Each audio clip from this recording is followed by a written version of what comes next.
Buenas tardes con todos, mi nombre es Diego Espinosa y les voy a hablar sobre el caso Bulacio versus Argentina. Los jueces de la Corte Interamericana de Derechos Humanos fueron Antonio A. Cansado Trindade, Sergio García Ramírez, Hernán Salgado Pesantes, Oliver Jackman, Alirio Abreu Burrelli y Ricardo Gil Lavedra. Derechos violados con respecto a la Convención Americana sobre Derechos Humanos. Artículo 4. Derecho a la vida. Esto porque el Estado, que era un garante, no observó un apropiado ejercicio del deber de custodia, y Walter murió por los golpes. Artículo 5. Derecho a la integridad personal, porque Walter Bulacio fue golpeado por la policía y sometido a malos tratos. Artículo 7. Derecho a la libertad personal, porque Walter Bulacio fue detenido de manera arbitraria e ilegal. Artículo 19. Derechos del niño. Esto porque las medidas especiales a favor de los menores no fueron aplicadas para Walter. Se violó el artículo 8 referente a las garantías judiciales y el 25 referente a la protección judicial, por no informar al juez de menores la detención de Walter inmediatamente y porque sus familiares no obtuvieron un recurso judicial efectivo que aclare las causas de la detención y muerte de Walter. Hechos del caso. La policía argentina realizó una detención masiva en Buenos Aires, en el Estadio Club Obras Sanitarias de la Nación, donde se realizaría un concierto de rock. Uno de los detenidos fue Walter David Bulacio, con 17 años. Walter fue trasladado a la sala de menores de la comisaría 35ª, donde fue golpeado por policías y lo mantuvieron en condiciones inadecuadas. Se liberó progresivamente a los detenidos sin que conocieran el motivo de su detención, y en el caso de Walter Bulacio no se le notificó al juez correccional de menores de turno ni a su familia de su detención. Los golpes causaron que Walter vomite y fue hospitalizado por traumatismo craneal. Sus padres lo encontraron por primera vez en el hospital y Walter murió al poco tiempo. Se realizaron demandas que fueron declaradas incompetentes varias veces, hasta que la Sala Especial de la Cámara Nacional de Apelaciones en lo Criminal y Correccional unificó la causa y la envió al juzgado número 9. Se decidió procesar al comisario Miguel Ángel Espósito por delitos de privación ilegal de libertad, abuso de autoridad e incumplimiento de los deberes de funcionario público. El juzgado número 9 ordenó la prisión preventiva de Miguel Ángel Espósito, pero no se hizo efectiva por hallarse excarcelado. Se ordenó el sobreseimiento provisional respecto a la averiguación de lesiones con muerte de Walter y los demás hechos, por lo que no se procesó a nadie.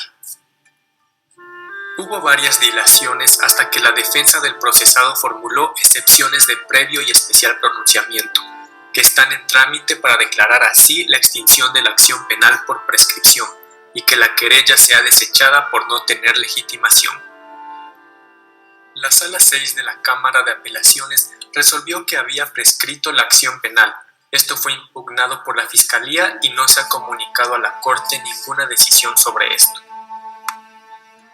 Se realizó el procedimiento ante la comisión y se emitió un informe donde decía que el Estado debe tomar todas las medidas para que el delito no quede impune, sancionar a los responsables y adoptar medidas para que los familiares de Walter reciban una reparación.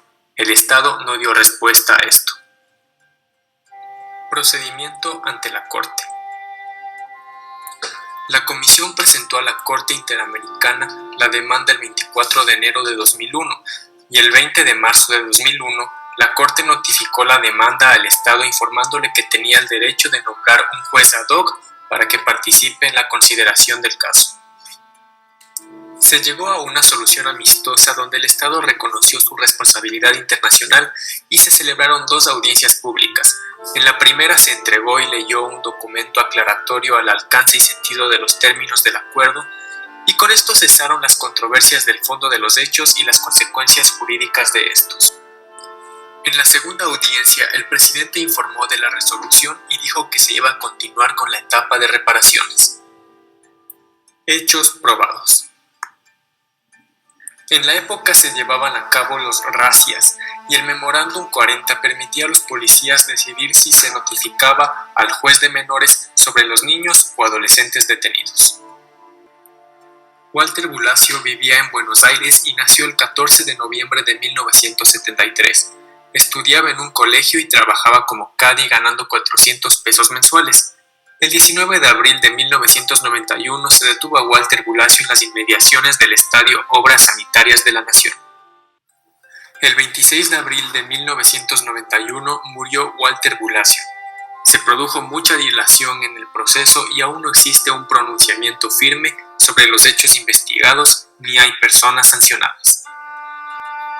Los familiares de Walter Bulacio eran su padre Víctor Bulacio, que murió el 4 de abril del 2000, su madre Graciela Rosa Escabone, su hermana Lorena Bulacio, su abuela paterna María Ramona Armas de Bulacio y dos medios hermanos, Matías Bulacio y Tamara Bulacio.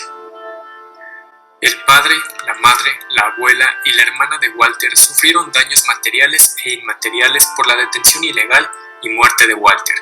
La impunidad del caso sigue causando sufrimiento a la familia. La Correpi, el CELS y el CEGIL, en representación de los familiares de Walter, acudieron al Sistema Interamericano de Derechos Humanos e hicieron gastos relacionados a esas gestiones. Reparaciones por daños materiales e inmateriales. Daño material. Consideraciones de la Corte. Por daño material se le debe otorgar a Walter $100,000 por pérdida de ingresos, a Gabriela $7,000 por daño patrimonial familiar y $3,000 por gastos de sepultura o daño emergente, y a María Ramona $7,000 por daño patrimonial familiar. Daño inmaterial. Consideraciones de la Corte. La Corte considera que se debe indemnizar por los gastos médicos futuros, aunque no se pretendía esto, y entregar así $10,000 que se repartirán de igual forma a la madre, abuela y hermana de Walter. Por todas las afectaciones psicológicas se debe pagar lo siguiente: a Walter Bulacio $55,000, a Graciela $50,000 más la tercera parte de los $10,000 por gastos médicos, a Víctor $30,000, a María Ramona $35,000 más la tercera parte de los $10,000 por gastos médicos, y por último a Lorena $30,000 más la tercera parte de los $10,000 por gastos médicos. Por último, la indemnización de Víctor debe distribuirse en partes iguales a su madre, esposa e hijos. Hasta aquí mi intervención, a continuación mi compañero. Muchas gracias.